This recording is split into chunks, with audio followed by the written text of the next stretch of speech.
할렐루야, 반갑습니다. 복된 주님의 날에 하나님께 나와 예배드리는 우리 성도님들 주님의 이름으로 환영하고 축복합니다. 다 함께 묵도하심으로 주일 예배를 하나님께 드리겠습니다.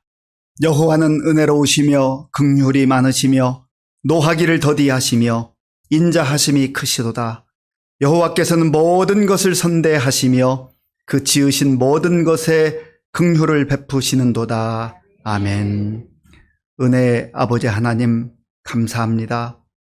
주의 자녀들을 보호해 주셨다가 거룩하고 복된 주일에 하나님께 나와 우리의 영과 진리로 예배 드리게 하시니 감사합니다. 우리의 예배를 기쁘게 받아주시고 예배 드리는 모든 성도 한 사람 한 사람을 만나주셔서 생명의 말씀과 하늘의 소망으로 충만하게 하여 주시옵소서. 예수님의 이름으로 기도하옵나이다. 아멘. 교독문 7번을 교독하겠습니다. 여호와여, 어느 때까지니이까 나를 영원히 잊으시나이까? 나의 영혼이 번민하고 종일토록 마음에 근심하기를 어느 때까지 하오며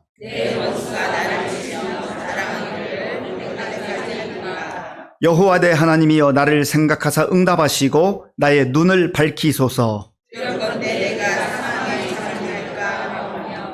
두렵건대 나의 원수가 이르기를 내가 그를 이겼다 할까 하오며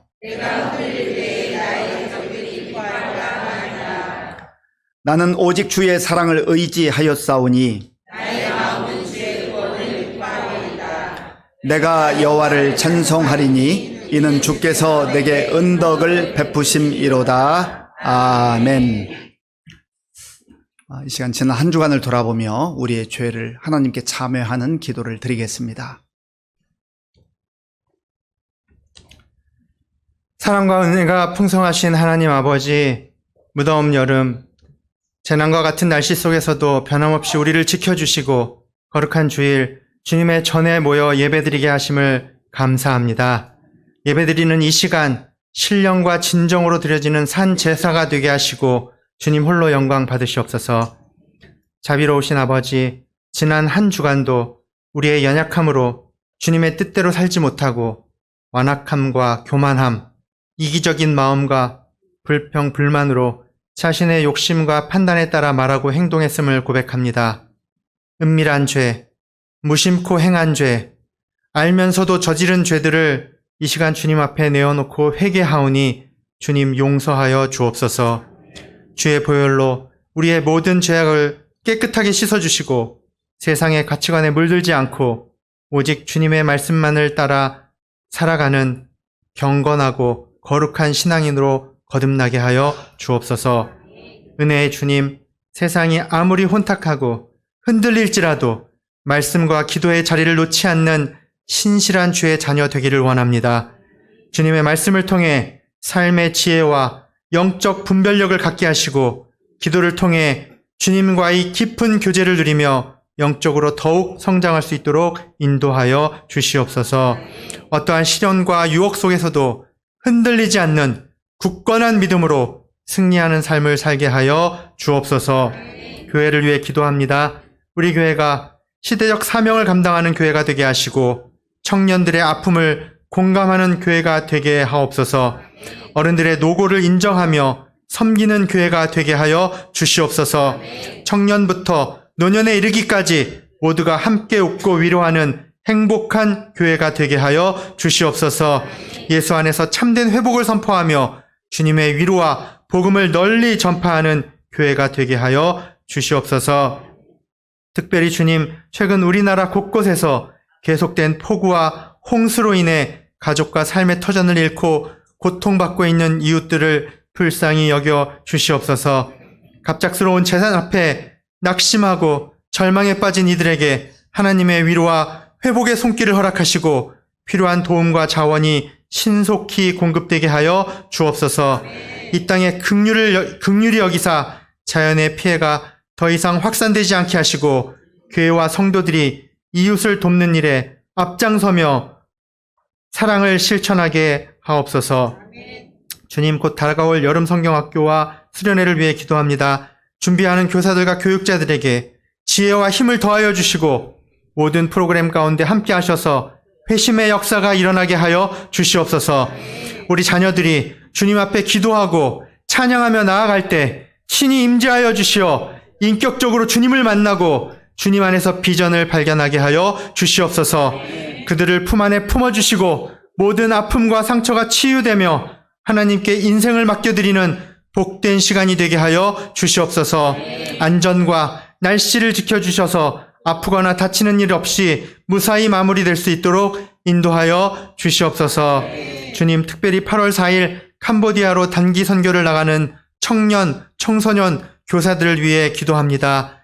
주님의 사명을 쫓아 복음 들고 나아가는 27명의 청년, 청소년 교사들에게 오직 성령께서 임하시사 권능으로 복음의 씨앗을 심게 하여 주시옵소서. 그 땅과 그곳의 영혼들을 마음에 품고 기도하게 하여 주시옵소서. 그곳의 순수하고 절실한 신앙을 보고 느끼며 다시 한번 자신의 신앙을 돌아보는 계기가 되게 하여 주시옵소서.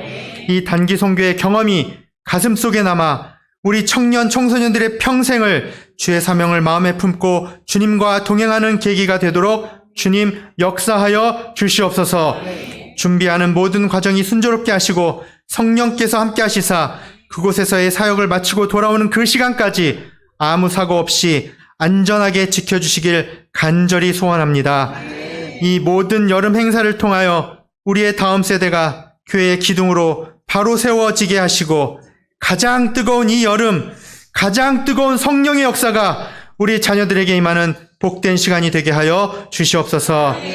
긍휼하신 주님, 특별히 육체적, 정신적, 경제적 어려움 가운데 있는 성도들 기억하여 주시고 저들의 삶 속에 위로와 평강을 부어 주시옵소서.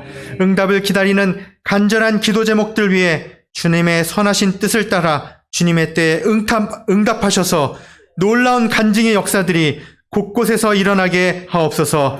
또한 우리 교회를 위하여 오랜 세월 묵묵히 기도하며 수고해 오신 믿음의 선배인 어르신들의 가정과 자녀손들에게 복 주시고 그들의 남은 생애가 믿음 안에서 평안하고 경강하며 감사로 채워지게 하옵소서. 폭염이 계속되고 있는 이 어려운 때를 주님 은혜로 잘 보내길 원합니다. 우리 성도들이 폭염에 시험 들지 않게 하시고 나이 많은 어르신들의 건강을 지켜주시옵소서. 이 시간 말씀을 선포하실 담임 목사님 성령의 능력으로 덧입혀 주시고 선포되는 말씀을 능력 있게 전달되며 듣는 모든 이들의 심령 속에 살아 역사하는 말씀이 되게 하옵소서. 또한 보이지 않는 곳에서 각자의 자리에서 묵묵히 섬기고 봉사하는 모든 사역자들에게, 봉사자들에게도 동일한 은혜와 위로를 더하여 주시고 기쁨으로 주를 섬기게 하옵소서. 모든 것 함께 하실 것을 믿사오며 이 모든 말씀 우리 주 예수 그리스도의 이름으로 기도드립니다. 아멘. 하나님께서 오늘 우리에게 주시는 말씀은 베드로전서 5장 1절에서 6절까지입니다. 신약성경 381쪽 베드로전서 5장 1절에서 6절까지의 말씀을 교독하겠습니다. 너희 중 장로들에게 권하노니 나는 함께 장로 된 자요 그리스도의 고난의 증인이요 나타날 영광에 참여할 자니라. 너희 중에 있는 하나님의 양무리를 치되 억지로 하지 말고 하나님의 뜻을 따라 자원함으로 하며 더러운 이득을 위하여 하지 말고 기꺼이 하며 맡은 자들에게 주장하는 자세를 하지 말고 양무리의 본이 되라. 그리하면 목자장이 나타나실 때에 시들지 아니하는 영광의 관을 얻으리라. 젊은 자들아 이와 같이 장로들에게 순종하고 다 서로 겸손으로 허리를 동이라. 하나님은 교만한 자를 대적하시되 겸손한 자들에게는 은혜를 주시느니라. 그러므로 하나님의 능하신 손 아래에서 겸손하라. 때가 되면 너희를 높이시리라. 아멘. 최근에 손편지를 써보신 적이 있나요? 전에는 편지를 쓰면 쓰는 사람도 좀 설레임이 있고 받는 사람도 감동이 있잖아요. 요즘은 웬만하면 다 전화로 말하기도 하고 또 SNS 이용해서 짤막한 글들을 보냅니다. 그러니까 편지 쓸 일이 잘 없는 것 같습니다. 혹시 편지를 최근에 받아보신 적이 있으십니까? 편지를 쓰는 사람이 적어졌기 때문에 받는 일도 상대적으로 적어질 수밖에 없는 것이죠. 저는 최근에 손편지를 받아봤습니다. 얼마나 좋은지요. 참 좋더라고요.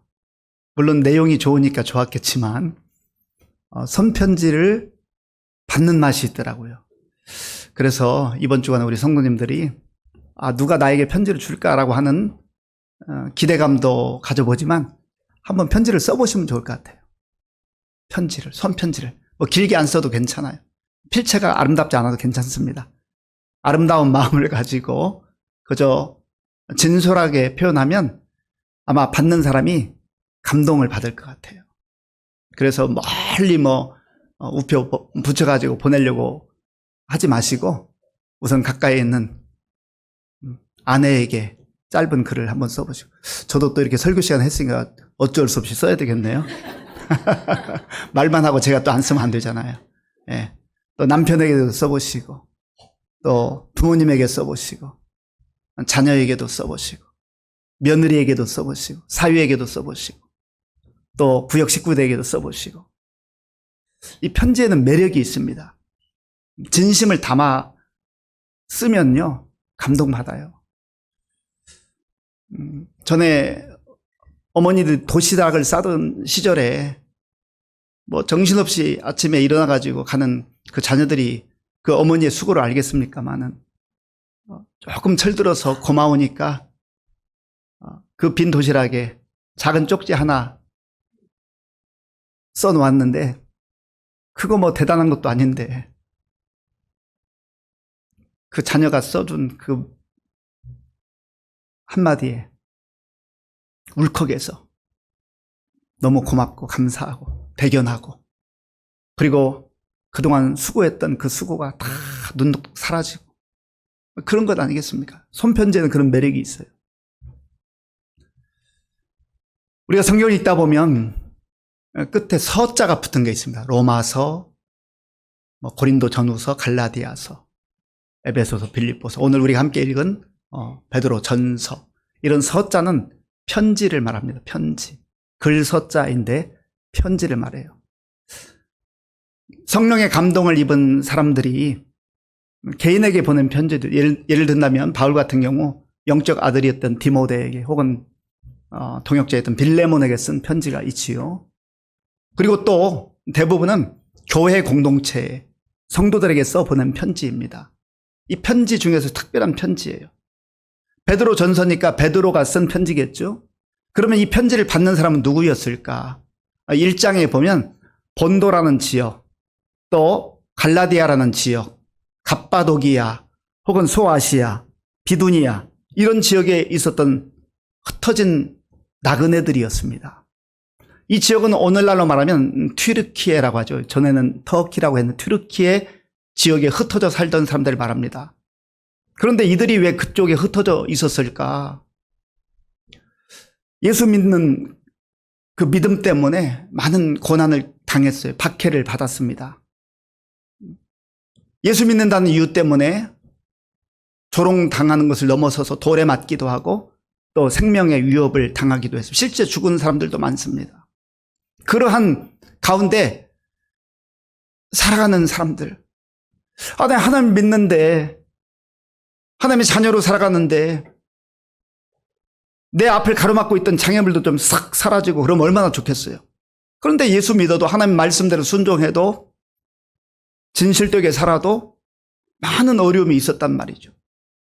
그래서 베드로가 곳곳에 흩어져 있는 그 사람들에게, 성도들에게 고난 가운데서도, 박해 가운데서도 굴하지 말고 믿음의 여정을 지속적으로 하기를 바랍니다. 왜냐하면 베드로 자신도 그랬거든요. 베드로도 많은 시련과 역경 속에서 그 믿음 지키고 살아가고 있는 거예요. 그러니까 곳곳에 흩어져 있는 교회들, 그리고 그 교회에 속해 있는 성도들에게도 그러한 위로와 격려의 편지를 써 보낸 것입니다. 또한 두 번째 편지를 쓴 목적은 그런 가운데서도 기죽지 말고 또 하나님의 자녀의 품격을 잃지 말고 거룩한 삶을 살라는 거예요. 세상 사람들과 다른 하나님 나라의 백성으로서의 삶을 살라는 겁니다. 세 번째 목적은 왜 우리가 그렇게 살아야 되는가? 왜 성도들이 그렇게 살아야 되는가? 예수님께서 주신 영원한 하나님 나라에 대한 산소망이 있기 때문에. 그래서 기독교를 희망의 종교라고 합니다. 여러분, 이 세상의 삶을 보십시오. 뭐 젊은 날 또 힘이 있다고 할 때, 건강할 때 뭐 열심히 공부하기도 하고 또 일하기도 해서 뭔가 내가 내 삶을 이루어 보리라. 그렇게 하지만 세월이 흘러보십시오. 그러면 몸은 점점점 약해지고 때로는 병들기도 하고 늙기도 하고, 그러면 뭐예요? 남는 게 점점 약해지다가 죽는 거. 만약에 죽음이 우리의 끝이라고 한다면 절망적인 것 아니겠어요? 소망이 없잖아요. 그런데 예수님 안에서 예수님께서 보여주신 부활의 소망과 영원한 하나님 나라에 대한 그 약속이 있기 때문에 우리에게 희망이 있는 겁니다. 베드로가 먼저 오늘 본문에 보면 그 교회의 지도자들에게, 장로들에게 권면의 말씀을 합니다. 오늘 본문 5장 1절 말씀 함께 읽겠습니다. 너희 중 장로들에게 권하노니 나는 함께 장로된 자요 그리스도의 고난의 증인이요 나타날 영광에 참여할 자니라. 아멘. 너희 중 장로들에게 권하노니. 이 장로들은 지도자를 말합니다. 구약시대의 장로들은 그 공동체에서 나이가 좀 지긋하고 존경받는 위치에 있었던 지도자들을 장로라고 했습니다. 그런데 신약 시대에 들어오면 초대 교회에, 초기 교회에 직분자들로 장로들이 세워집니다. 그 교회의 영적 지도자들에게 말하는 겁니다. 그러나 1차적으로도 장로들에게지만 그 범위를 조금 확대해보면 하나님의 자녀들에게, 하나님의 백성들에게, 모든 그리스도인들에게 권면하는 내용이기도 합니다. 오늘 우리가 이 시대를 살아가며 성령께서 이 예배를 통하여서 주시는 이 말씀을 베드로를 통해서 장로들에게 주셨던 말씀이지만 오늘 우리에게 그리고 나에게 주시는 말씀으로 받게 될 때 이 말씀이 나의 말씀이 되게 되는 것입니다. 베드로는 그 장로들에게 자기의 정체성에 대해서 세 가지를 말합니다. 먼저 말하는 것은 나는 여러분과 함께 장로된 자라 말합니다. 나는 함께 장로된 자요. 이 단순한 표현 같지만 여기에 베드로의 신앙과 인격이 담겨 있어요. 베드로가 누구입니까? 베드로는 예수님의 12제자 중에 한 사람이에요. 사도입니다. 뭐 자타가 공인하는 예수님의 수제자라 그렇게 말할 수 있잖아요. 마태복음 16장에서 위대한 신앙 고백을 함으로 예수님께 칭찬받기도 했던 그러한 사람입니다. 그런데 지금 소아시아에 흩어져 있는 그 지도자들, 장로들을 일컬어서 나는 여러분과 함께 장로된 자입니다. 이렇게 표현한다는 거예요. 베드로가 이렇게 말할 수도 있습니다. 여러분 아시죠? 나는 예수님께 직접 선택받은 사람이에요. 나는 예수님께 사도로 부름받은 사람이에요. 사도로 명받고 복음 전하는 사람입니다. 나는 여러분과는 좀 차이가 있는 사람입니다. 나는 여러분과 수준이 다른 사람입니다. 라고 말할 수 있잖아요. 그런데 그렇게 말하지 않는다는 거예요. 나는 여러분과 함께 장로된 자요. 그 직분을 누가 허락해 준 거예요? 사도라는 직분, 제자라는 그 부름을 주님께서 주신 것 아니겠습니까? 이런 면에서 우리가 교회에서 직분에 대한 태도와 자세를 어떻게 가져야 될 것인가를 한번 생각해 볼 수가 있습니다. 베드로는 자기 자신의 권위를 말하지 않아요. 철저하게 같은 눈높이에서 그들과 동역자 의식을 가지고 나는 여러분과 함께 장로된 자입니다라고 고백하는 것입니다.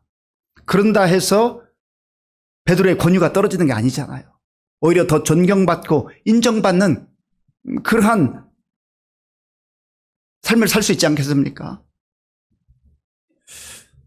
한국 교회가 잘하는 것도 많고 장점도 많습니다만은 언젠가부터 한국 교회에 조금 오해한 부분도 있고 또 착각한 부분도 있습니다. 교회에서 하나님께서 공동체를 통해서 또 성도를 통해서 직분을 허락하시잖아요. 그런데 이 직분이 마치 뭐 계급인 것처럼 그렇게 오해하는 경향이 나타났단 말이죠. 하나님께서 왜 초대 교회에 그리고 지금까지 교회에 직분을 허락하시는가? 섬기라고 하는 거예요. 초신자였을 때는, 믿음이 좀 연약했을 때는 자기 혼자 신앙생활하는 것도 버거워요. 그런데 신앙이 점점 자라고 주의 은혜를 입으면 그 받은 바 은혜를 가지고 옆에 있는 성도들을 섬기라는 거예요. 5사람 섬기던 사람이 10사람 섬기고, 10사람 섬기던 사람이 50명을 섬기고, 50명 섬기던 사람이 100사람을 섬기고, 이게 하나님께서 주신 직분이라는 겁니다. 목사라고 한다면 장로님들만 섬겨서야 되겠습니까? 갓난 아이로부터 어린 아이를부터 어른들의 일까지 모두를 다 눈여겨보고 또 목양의 대상으로 생각하고 기도하고 그렇게 섬겨야 되는 것 아니겠어요? 이게 계급이 아니란 말이에요. 장로, 안수집사, 권사, 이게 계급이 아니라고요. 더 낮은 자세로, 더 겸손한 자세로 더 많은 사람을 주의 이름으로 섬기라고 주신 그러한 직분이라고 하는 겁니다. 이런 면에서 우리가 직분에 대한 이해를 바로 해야 한다는 것이죠. 그래서 베드로는 나는 여러분과 함께 장로된 자요.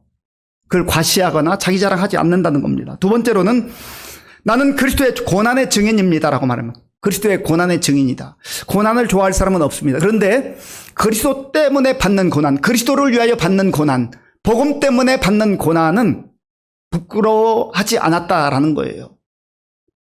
그리스도의 고난의 증인이다. 증인은 어떤 사람입니까? 현장을 목격한 사람, 그 일을 실제 본 사람이에요. 남으로부터 전해 듣고 전해 들은 간접적 경험이 아니라는 거예요. 직접적 경험을 말합니다. 베드로가 예수님께서 모진 수모를 당하고 모욕을 당하시고 또 십자가를 지는 그 고난을 목도했잖아요. 물론 그가 두려움에 사로잡혀서 예수님을 부인하기도 했습니다만은 그러나 그 주님의 고난을 목격했어요. 그리고 그것만 목격한 게 아니에요. 예수님께서 무덤의 권세, 죽음의 권세를 깨뜨리시고 부활하신 부활의 증인이 된 것 아니겠습니까? 여기에 기독교의 힘이 있는 거, 소망이 있는 거예요. 그리스도의 고난의 길을 걷고 십자가의 길을 걸을 수 있는 또 걸어야 되는 이유가 무엇입니까? 주님이 앞서가셨기 때문에 그래요. 그런데 주님이 고난만 받으신 게 아니라는 걸 우리가 기억해야 됩니다. 고난을 통과했지만, 십자가를 통과했지만 고난 이후에 하나님께서 약속하신 영광을 예수님이 누리게 되었고 또 부활의 영광을 누리며 첫 열매가 되었던 것 아니겠습니까? 우리에게도 그러한 소망이 있다는 겁니다. 그리고 세 번째로는 나타날 영광에 참여할 자라라고 말합니다. 이거는 미래에 대한 소망이에요. 이보다 더 큰 소망이 어디 있어요? 장차 앞으로 나타날 영광에 참여할 자라. 하나님께서 예비하신 영광이 있는데 그 영광만 있고 내가 거기에 참여하지 못하는 자라면 참 그것 안타까운 일을 넘어서서 불행한 일이지요. 그런데 하나님께서 예비하신 그 부활의 영광에, 하나님 나라의 영광에 장차 참여할 자다. 베드로만 참여한 것 아니지요? 베드로도 참여하지만 예수 그리스도 안에서 믿음을 가지고 살아가는 모든 사람들에게 동일하게 주시는 약속인 줄로 믿습니다. 우리가 이것을 예배를 통해서 말씀을 통해서 확인해야 됩니다. 베드로는 이제 지도자들에게, 장로들에게 권면합니다. 2절 말씀 우리 함께 읽겠습니다. 너희 중에 있는 하나님의 양무리를 치되 억지로 하지 말고 하나님의 뜻을 따라 자원함으로 하며 더러운 이득을 위하여 하지 말고 기꺼이 하며 아멘. 오늘 2절부터 5절까지 보면 장로들로서 그리고 교회 지도자들로서 또 폭을 넓히면 그리스도인들로서 하나님의 자녀들로서 어떻게 살아가야 될 것인가, 아니 또 어떤 부분은 하지 말아야 될 것인가, 부정적인 면, 소극적인 면 세 가지를 말하고요, 적극적이고 긍정적인 면을 세 가지를 말합니다. 먼저 소극적이고 부정적인 내용은 뭐냐면 양무리를, 하나님이 맡겨주신 양무리를 치되 억지로 하지 말라는 거예요. 억지로. 주님께서 맡겨주신 사명을 감당할 때, 섬기고 봉사할 때에 억지로 하지 말라는 거예요. 억지로 하는 사람 보면은요, 그 얼굴 표정에 대부분 나타납니다. 우리가 100% 알 수 있는 것은 아니지만 대부분 저 사람이 억지로 하는 것인지 아니면 기뻐서 신나서 감사함으로 즐겁게 하는 건지 얼굴에 어느 정도 나타나잖아요. 얼굴을 표정을 속일 수가 없어요. 감출 수가 없습니다. 그리고 억지로 하게 되면 또 나타나는 현상이 입이 이만큼 나옵니다. 입이 이만큼 나와요. 왜 이렇게 입이 나왔어? 입 나온 사람의 특징은 뭔지 아십니까? 입만 열면 불평해요. 불평. 원망해요. 힘들겠다는 거, 죽겠다는 거예요. 이거 더 이상 못하겠다는 거예요. 이 억지로 하는 거예요. 억지로 하다 보니까 완전히 자기도 힘들 뿐만 아니라 또 그 옆에 있는 사람들까지 힘들게 만들어요. 두 번째로 지도자로서 또 그리스도인으로서 피해야 될 것, 더러운 이득을 위하여서 하지 말라는 거예요. 더러운 이득을 위하여서 하지 말라. 자, 2절 말씀. 2절을 제가 한 번 더 읽겠습니다. 너희 중에 있는 하나님의 약물을 일치되 억지로 하지 말고 하나님의 뜻을 따라 자원함으로 하며 더러운 이득을 위하여 하지 말고. 왜 베드로가 이렇게 권면했겠습니까? 더러운 이득을 위해서 하는 사람들이 있었다는 거예요. 자기 이름을 드러내기 위해서, 자기 자랑하기 위해서, 그리고 그 지위를, 직분을 이용해서 자기 명예를 드높이고자 했던 사람들, 그런 사람들이 있었다라는 겁니다. 그리고 여기에 또한 더러운 이득이라고 하는 것은 물질과 깊이 연관되어 있습니다. 자기 이익을 취하는 일이라면 하나님께서 허락하신 그 귀한 직분을 하나님 나라와 복음을 위해 사용하지 않고 자기 자신을 위해서 그 이익을 취하는 데 사용했다라는 것 아니겠습니까?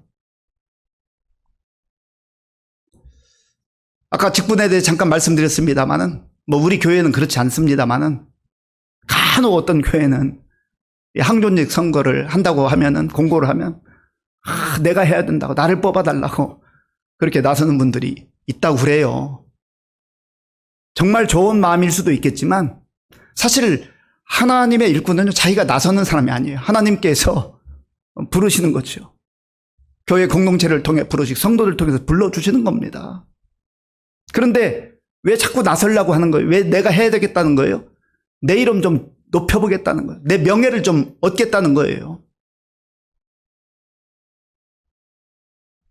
그리고 또한 그런 교회 공동체에 들어와서 그런 직분자가 되면 그걸 통해서 내가 하는 사업이나 거기에 연관된 것들 해가지고 뭔가 좀 이득이라도 취할 수 있지 않을까?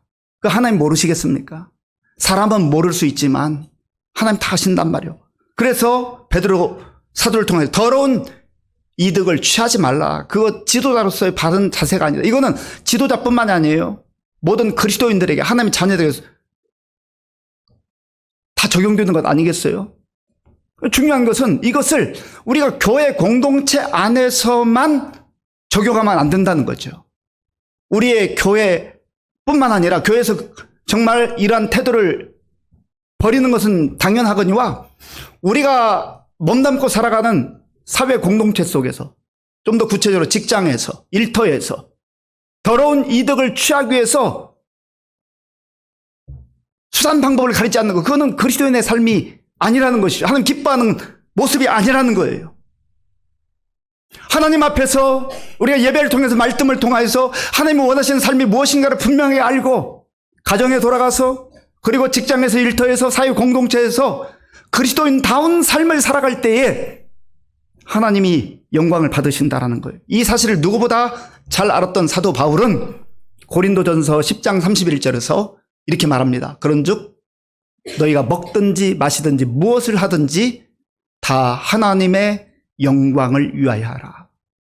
자기 명예를 위해서가 아니라, 자기 이름을 더 높이기 위해서가 아니라, 자기 이득을 얻기 위해서가 아니라 오직 하나님의 영광을 위해서 하라는 것입니다. 세 번째로 지도자들이, 영적 지도자, 장로들이, 그리고 그리스도인들이, 하나님 자녀들이 해서는 안 되는 태도는 주장하는 자세를 하지 말라는 거예요. 자, 3절 말씀. 3절 처음부터 중반까지는 제가 읽어보겠습니다. 맡은 자들에게 주장하는 자세를 하지 말고, 맡은 자들에게. 어느 공동체 지도자가 됐으면 명령하고 지시하고 군림하고 그렇게 하지 말라는 거예요. 그거는 뭐 세상의 지도자는 그렇게 혹시 할지 모르지만 하나님 나라의 지도자는, 하나님 나라의 백성은, 그리스도인은, 하나님의 자녀는 그렇게 해서는 안 된다는 거예요. 그 하나님 기뻐하지 않는다는 겁니다. 그러면 좀 더 적극적이고 긍정적인 차원에서 장로된 자들이, 그리고 교회의 지도자들이, 그리스도인들이, 하나님의 자녀들이 어떤 태도와 자세를 가지고 살아가야 하는가. 2절 말씀 한 번 더 읽겠습니다. 오늘 같은 말씀을 여러 번 읽게 됩니다. 그리고 내용이 긍정적인 부분, 부정적인 부분이 같이 혼재되어 있어서 말씀을 여러 번 읽습니다. 2절 제가 한 번 더 읽겠습니다. 너희 중에 있는 하나님의 양무리를 치되 억지로 하지 말고 하나님의 뜻을 따라 자원함으로 하며. 아멘. 하나님의 뜻을 따라 자원함으로 하며. 그러니까 하나님의 일은, 섬기는 일은, 봉사하는 일은 자원함으로 해야 된다. 자원함으로. 그런데 자원함으로 할 때 그 앞에 중요한 단서가 있습니다. 전제 조건이 있어요. 하나님의 뜻을 따라. 하나님의 뜻을 따라 자원함으로 하는 거예요. 하나님께서 나에게 은혜를 주셨고, 하나님이 나를 불러주시고, 하나님 나에게 기회를 주셨고, 하나님께서 나에게 재능을 주셨기에 하나님의 영광을 위해서 하나님의 인도하심을 따라서 즐거움으로, 기쁨으로, 자원함으로 감당해야 한다는 겁니다. 그런데 우리가 꼭 기억해야 할 것은 기쁨으로, 즐거움으로, 자원함으로 하나님의 뜻을 따라 감당해도 육신은 좀 고달플 수도 있어요. 좀 힘들 수도. 왜냐하면 우리가 육신을 가진 존재이기 때문에 그렇습니다. 그런데 육신이 좀 고달프고 피곤한 것과 비교할 수 없는 것이 하나님의 뜻을 따라 자원함으로 섬기는 자가 누리는 그 기쁨이 있어요. 감격이 있어요. 우리 서로 받은 그 기쁨은 알 사람이 없도다. 그건 알 사람이 없어요. 하나님의 뜻을 따라 섬겨 본 사람만이 누릴 수 있는 기쁨이요, 감격인 것이죠. 두 번째로는 적극적이고 긍정적인 면에서 지도자들이, 장로들이, 그리고 하나님의 자녀들이, 그리스도인들이 가져야 할 태도는 무엇인가? 3절에 있습니다. 3절 제가 한 번 더 읽겠습니다. 맡은 자들에게 주장하는 자세를 하지 말고 양무리의 본이 되라. 아멘. 양무리의 본이 되라. 그 공동체, 지체들에게 본이 되는 삶. 이것이 진짜 지도자의 삶이라는 거예요. 큰 소리치고 명령하고 주장하고 호통치고, 그게 지도자가 아니라는 겁니다. 특별히 그리스도인 공동체 속에서 우리가 살아갈 때에, 교회 공동체에서 살아갈 때에 주장하는 자세를 하지 말고 본이 되라는 거예요. 어떤 면에서는 내가 목소리를 큰 소리 내어서 하는 것보다 내 삶으로 보여주는 것이 훨씬 더 큰 소리가 될 수 있다는 거예요. 본이 되는 삶. 저와 여러분들의 삶을 이 말씀을 통해 비추어 볼 수 있길 바랍니다. 나는 목사로서 우리 성도들에게 본이 되는가? 저는 사실 자신이 없습니다. 부끄럽습니다. 두렵습니다. 그러나 본이 되기 위해서 기도하고 애쓰는 것은 하고 있어요. 우리 모두가 다 하나님 앞에서, 그리고 성도들 앞에, 사람들 앞에서 그런 태도와 자세를 가지고 살아가야 되지 않겠습니까? 예수님께서도 우리에게 본이 되는 삶을 사셨잖아요. 주님이신데, 구주이신데, 하나님의 아들이신데 섬기는 삶을 사셨어요. 요한복음 13장을 읽어보면 예수님이 제자들 앞에 무릎을 꿇고 수건을 허리에 두르시고 제자들이 그 더럽고 냄새나는 발을 다 씻어주십니다. 당시에 선생님이, 랍비가 그렇게 하는 일은 없었습니다. 더군다나 구주로 이 땅에 오신 예수님께서 제자들의 발을 씻는다는 것은 상상할 수 없는 일이에요. 예수님께서 제자들의 발을 씻겨 주신 다음에 말씀하셨죠. 요한복음 13장 14절에서 15절 말씀, 우리 함께 읽겠습니다. 내가 주와 또는 선생이 되어 너희 발을 씻었으니 너희도 서로 발을 씻어 주는 것이 옳으니라. 내가 너희에게 행한 것 같이 너희도 행하게 하려 하여 본을 보였노라. 아멘. 예수님께서 우리에게 본을 보여주셨잖아요. 섬김의 본을 보여주셨잖아요. 그리고 예수님은 인자가 이 땅에 오신 섬김을 받으려 함이 아니라 도리어 섬기려 하고 많은 사람을 위하여 자기 목숨을 대속물로 내어주려 함이니라. 생명을 내어주시기까지 섬기기 위해서 이 땅에 오셨는데 우리는 여전히 섬김을 받으려고 합니다.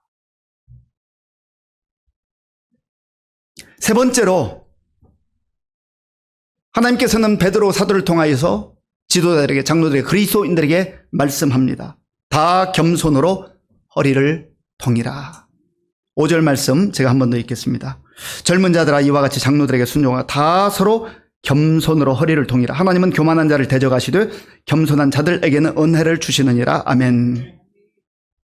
여기 허리를 동이라라는 이 단어는요, 앵콤보 사스데라는 원어입니다. 이 앵콤보 사스데라는 원어 속에는 옷을 갈아입다라는 뜻이죠. 옷을 갈아입다.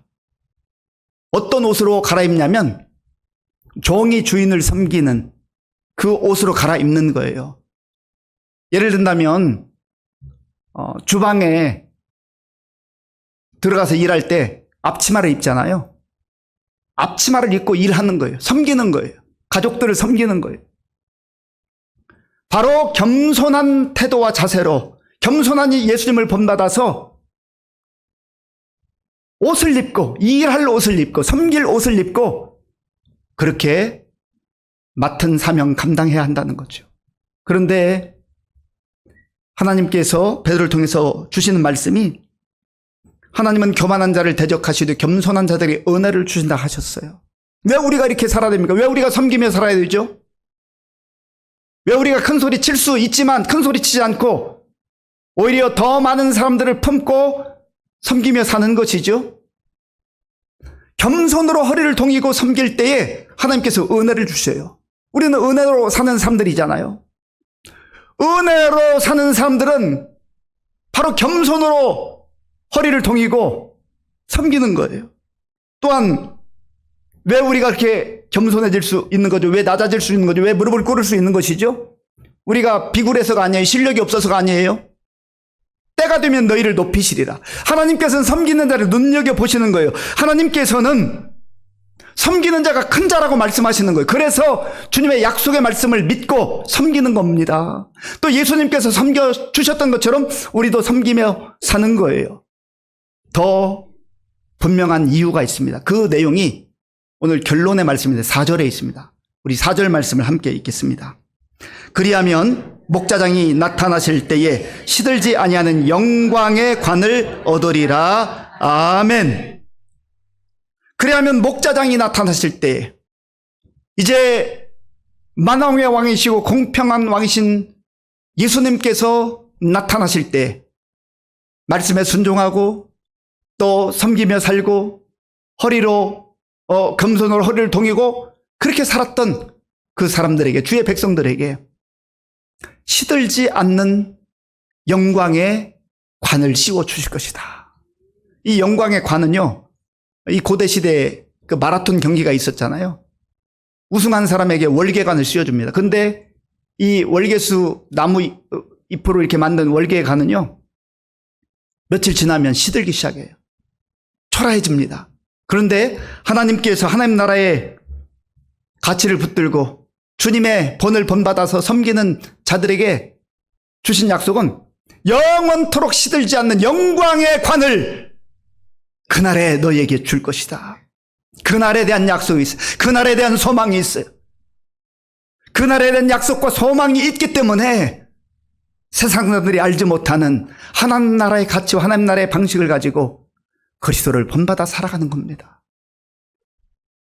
그날에 대한 소망, 약속이 있으십니까?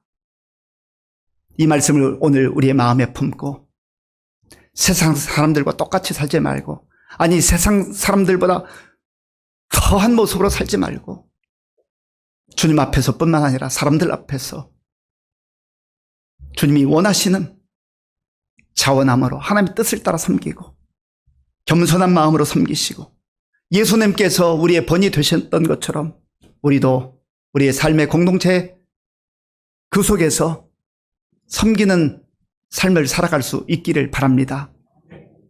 간절히 바라기는 예배당 안에서만이 아니라 가정에서도, 직장에서도, 일터에서도, 우리 삶의 사회 어느 자리에 가든지 꼭 그렇게 그날의 약속을 믿고 소망을 가지고 번이 되는 삶을 살아가는 저와 여러분들이 될 수 있기를 바랍니다.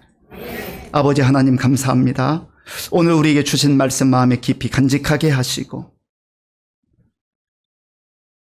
하나님이 기뻐하는 믿음으로 겸손함으로 그 날에 대한 약속, 영원한 시들지 않는 면류관을 바라보며 살아가는 우리 모든 성도들 되게 하여 주시옵소서. 예수님의 이름으로 기도하옵나이다. 아멘. 아버지 하나님 감사합니다. 우리에게 베풀어 주신 은혜 가운데 구별하여 주일헌금 11조 감사헌금과 각종 목적 헌금을 믿음으로 드리니 기쁘게 받아주시고 이 물질이 사용되는 곳마다 예수님의 생명의 복음이 전파되며 하나님의 나라가 확장되게 하여 주시옵소서. 아버지 하나님, 폭우로 인하여서 홍수로 인하여서 가족을 잃고 재산을 잃고 삶의 터전을 잃어버린 우리 국민들 있습니다. 불쌍히 여겨주시고 하나님께서 위로해 주시고 새 힘을 주시며 살 길을 열어 주시옵소서. 우리 성도들 가운데 연로함으로 인하여서 또 질병으로 인해서 눈물로 기도하는 성도들의 기도를 들어 응답하시고 치유 역사를 함께하여 주시옵소서. 학업과 취업과 결혼과 자녀 양육과 경제적 어려움과 여러 가지 생활의 필요를 따라 하나님의 영광을 드러내기 위해서 간구할 때 하나님께서 좋은 것으로 응답해 주실 줄로 믿습니다. 군 복무 중인 청년들을 기억해 주시고 지금도 세계 열방에 나가 복음 증거하는 선교사님들 하나님께서 능력의 팔로 붙잡아 주옵소서. 예수님의 이름으로 축복하며 기도하옵나이다. 아멘.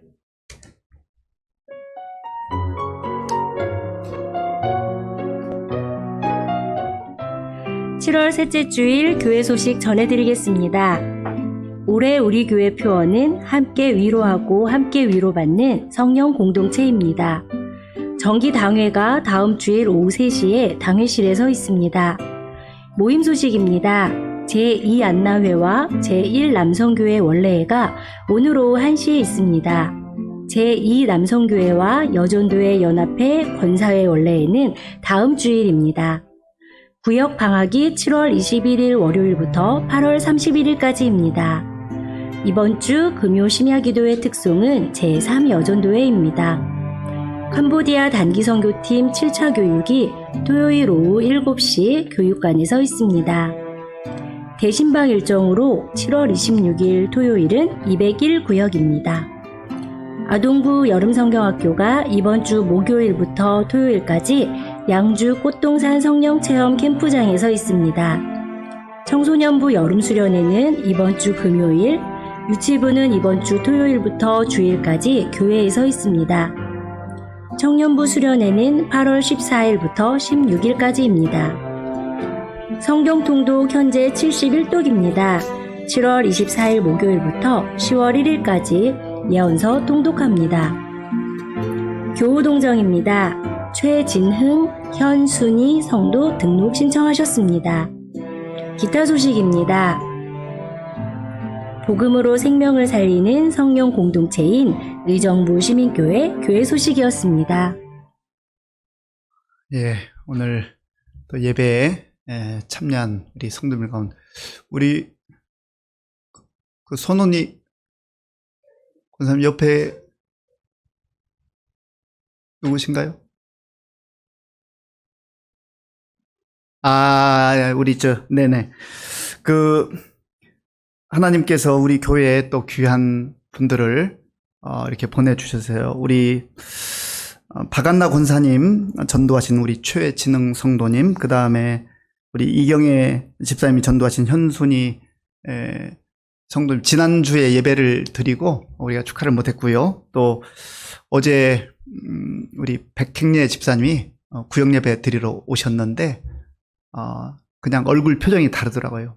기대감과 설레임 속에 목사님, 제가 전도할 분이 있는데 내일 꼭 예배에 오실 수 있도록 좀 기도해 주세요 했는데 오늘 모시고 오셨어요. 박성음 성도님, 우리 백행례 집사님도 해주셨는데 우리 세 분 한번 잠깐 일어나 주시겠습니까?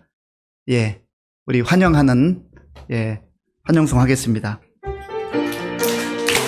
주의 사랑으로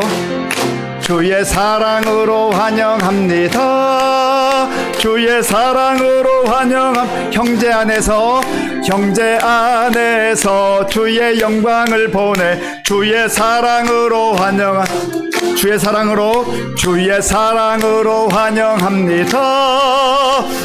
사랑으로 환영함. 자매 안에서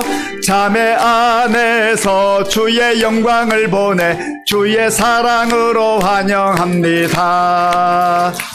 아멘. 제가 한번 기도하겠습니다. 아버지 하나님 감사합니다. 하나님께서 사랑하는 우리 박성음 성도님, 현순희 성도님, 최진흥 성도님, 백형래 집사님을 통해서, 이경혜 집사님을 통해서, 박한나 권사님 통해서 또 등록 신청하게 하시고 함께 우리의 영적 가족이 되어 신앙생활할 수 있도록 도와주셔서 감사합니다.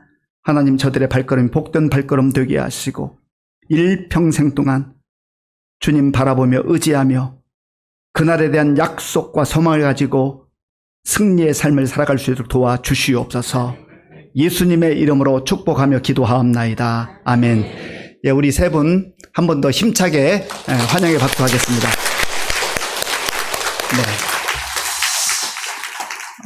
이미 영상 광고를 통해서 들으셨지만 이번 주에 이제 우리 아동부 성령 캠프 또 청소년부 일일 수련회 또 유치부 성경학교가 있고요. 또 8월 첫 주간에는 캄보디아 단기 선교 그리고 셋째 주에는 우리 청년부 수련회가 예정되어 있습니다. 기도 많이 해주시기 바라고요. 또 우리 교역자들 선생님들 위해서 격려해 주시고 기도해 주시기 바랍니다. 그리고 1층 로비에 지난주에 아마 많이 가지고 가셨을 텐데 아직 안 가져가신 분들은 1층 로비 책상에 보면 이 캄보디아 단기 선교팀 기도 카드가 있습니다. 가지고 가셔서 여기 우리 참여하는 학생들, 중학생도 있고 고등학생도 있고 청년도 있고 또 우리 집사님들도 계시고 하는데요. 기도해 주시면 그게 다 선교에 동참하는 거예요. 꼭 그렇게 해 주시면 큰 힘이 될 것입니다. 우리 다 함께 일어나셔서 물된 동산 찬양하겠습니다.